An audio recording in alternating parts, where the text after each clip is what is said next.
Te invitamos a leer este capítulo en el siguiente enlace. https://youtube.b/xfxzk7urba si igual tyqrf9 quifitice. ¿Qué tipo de mensajero eres? Podemos decir que no somos mensajeros. Tenemos otro tipo de trabajo. No estamos de acuerdo. Todos somos mensajeros. ¿Cómo es posible? Algunos damos buenas noticias y otros malas.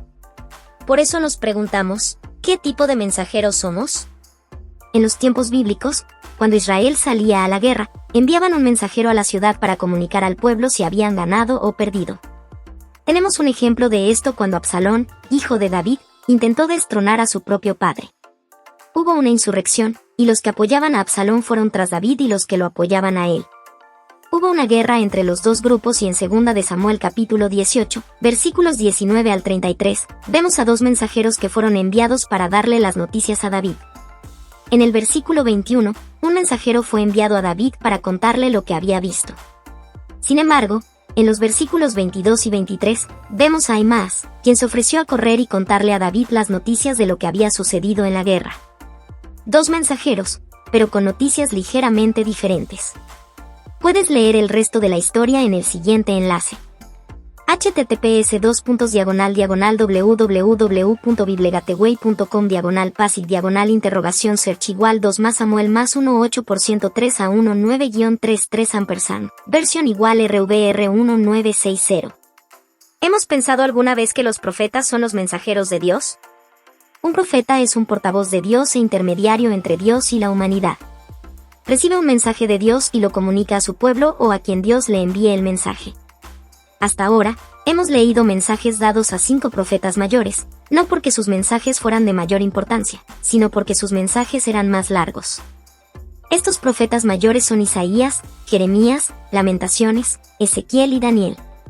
Y hemos leído hasta ahora los mensajes de Oseas, Joel, Amós, Abdías y Jonás, que forman parte del grupo de los profetas menores.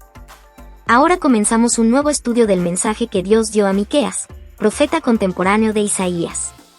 Su mensaje debía ser entregado en los días de Jotam, Acaz y Ezequías, reyes de Judá. Miqueas 1 versículo 1. Jotam y Ezequías eran buenos reyes, pero Acaz, hijo de un buen rey, Jotam, era un rey impío. Podríamos pensar que entregar mensajes de juicio a Jotam y Ezequías podría hacerle la vida fácil a un profeta. Pero cuando tienes que entregar un mensaje de juicio a un rey impío como Acaz, eso es otro tema. ¿Cuál fue el mensaje que Dios le dio a Miqueas? ¿Cuál era la razón del mensaje?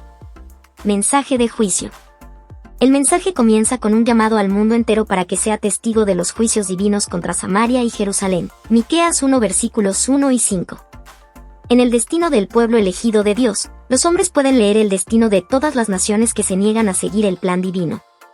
Según Daniel capítulo 4 versículo 17, el Altísimo gobierna el reino de los hombres. Todas las naciones están siendo juzgadas con base en las decisiones que toman. Un día cada una de ellas tendrá que rendir cuentas de lo que han hecho, ya sea para bien o para mal. Y así, llegó la hora de que Samaria y Jerusalén rindieran cuentas a Dios. La razón del juicio. Miqueas 1 versículo 5 declara la razón del juicio. Todo esto sucederá por la transgresión de Jacob y por los pecados de la casa de Israel. ¿Cuál es la transgresión de Jacob? ¿No es Samaria? ¿Y cuál es el pecado, B, de Judá? ¿No es Jerusalén? El nombre Jacob representa a las 10 tribus que formaban la casa de Israel. Como capitales de Israel y Judá respectivamente, Samaria y Jerusalén se habían convertido en centros de idolatría e iniquidad. Samaria había sido edificada por el malvado Omri, y su hijo Acab, que siguió sus pasos, erigió en ella un templo a Baal. Véase un Reyes capítulo 16 versículos 23 al 33. Comentario bíblico adventista sobre Miqueas 1 versículo 5. Sentencia sobre Judá. En Miqueas 1, versículo 9, leemos sobre la condición espiritual de Judá, porque su llaga es incurable. El día de gracia de Samaria había pasado. La nación había llenado su copa de iniquidad. La cuenta estaba cerrada. Había llegado la hora del ministerio de la ira divina. Comentario bíblico adventista sobre Miqueas 1 versículo 9. Si nosotros fuéramos Miqueas, ¿cómo deberíamos transmitir un mensaje como este? La forma en que fue escrito el mensaje delata el trasfondo campesino de Miqueas. Sus mensajes eran rudos, sencillos y directos. Sin adornos. ¿Qué tipo de mensajeros somos? ¿De buenas o de malas noticias? Nosotros también, como los profetas de la Biblia, hemos sido enviados a entregar mensajes a este mundo. Puesto que la puerta de la gracia y la misericordia sigue abierta, hemos sido enviados con mensajes de juicio y misericordia. En primer lugar, hemos sido enviados con el mensaje de Evangelion, del griego, buenas nuevas o evangelio. Pero también hemos sido enviados con un mensaje de juicio para que aquellos que reciben los mensajes sepan que tienen una elección. Sin embargo, hay algunos mensajeros, como hay más, que prefieren retener parte del mensaje o disfrazarlo para que los que lo reciben se sientan complacidos con el mensajero y el mensaje. Miqueas tenía un mensaje que entregar, y lo entregó tal como lo recibió. Jesús nos dio un mandato y un mensaje que entregar. En Mateo capítulo 28, versículos 19 y 20, encontramos el mandamiento: por tanto, id, y haced discípulos a todas las naciones, bautizándolos en el nombre del Padre, y del Hijo, y del Espíritu Santo, enseñándoles que guarden todas las cosas que os he mandado, y he aquí yo estoy con vosotros todos los días, hasta el fin del mundo. Amén. El Señor nos ha llamado a cada uno de nosotros a ser sus mensajeros o embajadores. Hemos recibido el mandato de ir a todas las naciones y enseñar a todos a observar u obedecer lo que Él ha ordenado en su palabra. Pero también hemos recibido un mensaje. El mensaje está en Apocalipsis capítulo 14 versos 6 al 10 y Apocalipsis capítulo 18 verso 4. Hay 3 mensajes en Apocalipsis 14 y un cuarto mensaje en Apocalipsis 18. Leámoslos a continuación. Mensaje número 1, Apocalipsis 14, versículos 6 y 7. Vi volar por en medio del cielo a otro ángel, que tenía el Evangelio eterno para predicarlo a los moradores de la tierra, a toda nación, tribu, lengua y pueblo, diciendo a gran voz: temed a Dios, y dadle gloria, porque la hora de su juicio ha llegado, y adorad a aquel que hizo el cielo y la tierra, el mar y las fuentes de las aguas. Mensaje número 2, Revelación 14, versículo 8.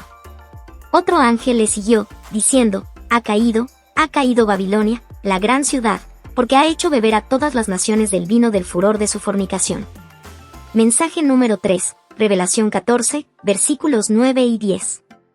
Y el tercer ángel lo siguió, diciendo a gran voz: si alguno adora a la bestia y a su imagen, y recibe la marca en su frente o en su mano, él también beberá del vino de la ira de Dios, que ha sido vaciado puro en el cáliz de su ira, y será atormentado con fuego y azufre delante de los santos ángeles y del Cordero. Mensaje número 4, Revelación 18, versículo 4. Y oí otra voz del cielo, que decía: salid de ella, Babilonia, pueblo mío, para que no seáis partícipes de sus pecados, ni recibáis parte de sus plagas. Como podemos ver, estos mensajes son una mezcla de juicio y misericordia. El Señor no quiere que ninguno de nosotros perezca.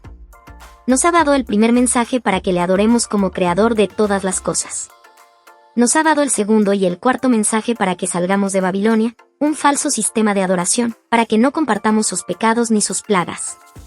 Pero también hay una advertencia en el mensaje número 3 donde si alguien adora algo diferente a Dios beberá del vino de la ira de Dios. Entonces, ¿cuál es nuestra respuesta? ¿Qué tipo de mensajeros somos? Cada uno de nosotros entrega un mensaje cada día con nuestro estilo de vida. Le decimos al mundo que adoramos a Dios o que adoramos cualquier otra cosa menos a Dios. Al final, Dios ha enviado un mensajero final, un intermediario entre Dios y la humanidad, a su Hijo, Cristo Jesús. Y el mensaje final que Dios envió con su Hijo está registrado en el Evangelio según San Juan, capítulo 3, versículo 16, porque de tal manera amó Dios al mundo, que ha dado a su Hijo unigénito, para que todo aquel que en él cree, no se pierda, mas tenga vida eterna. ¿Cuál es nuestra respuesta al mensaje final de Dios para nosotros? Creamos en sus promesas y elijamos la vida.